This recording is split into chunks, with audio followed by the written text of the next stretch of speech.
بسم اللہ الرحمن الرحیم۔ میری عزیز بہنوں، بیٹیوں اور بھائیوں، حضرت صلی اللہ علیہ وسلم نے بیویوں کے حقوق اس قدر بیان فرمائے ہیں۔ میں ان میں سے چن کر چند حدیثیں جو ہیں یعنی صرف 40 حدیثیں آپ کو سنا رہا ہوں، ورنہ قرآن کریم میں بھی احادیث میں بیوی کے بڑے حقوق بیان کیے ہیں۔ آج میں حدیث نمبر 13 آپ کو پیش کر رہا ہوں کہ حضور صلی اللہ علیہ وسلم نے فرمایا، جب بندہ شادی کرتا ہے تو اس کا نصف ایمان مکمل ہو جاتا ہے، پس بندے کو چاہیے بقیہ نصف ایمان کے بارے میں بھی اللہ سے ڈرتا رہے۔ کس قدر عظمت بیان کی ہے کہ بیوی کے لیے آدھا ایمان ہونے کا ذکر کیا ہے۔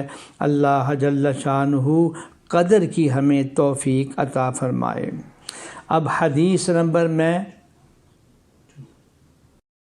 14 نمبر حدیث میں اب آپ کو سنانے لگا ہوں۔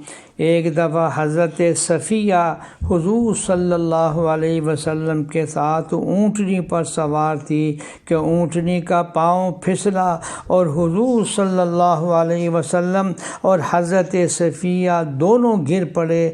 یہ دیکھ کر ایک صحابی ابو طلحہ انصاری حضور صلی اللہ علیہ وسلم کی طرف دوڑے۔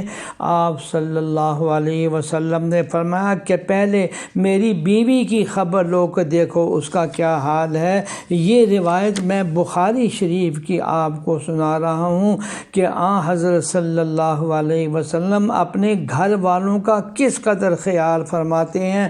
خود گرے ہیں، چوٹ بھی لگی ہے اور خیال کر رہے ہیں کہ میری بیوی کی خبر لو کہ اس کا کیا حال ہے، جس میں سبق یہ دیا کہ ہمیں اپنی بیویوں کے ساتھ حسن سلوک اور ان کی خیر خواہی کو مقدم رکھنا چاہیے۔ اللہ ہمیں صحیح سمجھ عطا فرمائے۔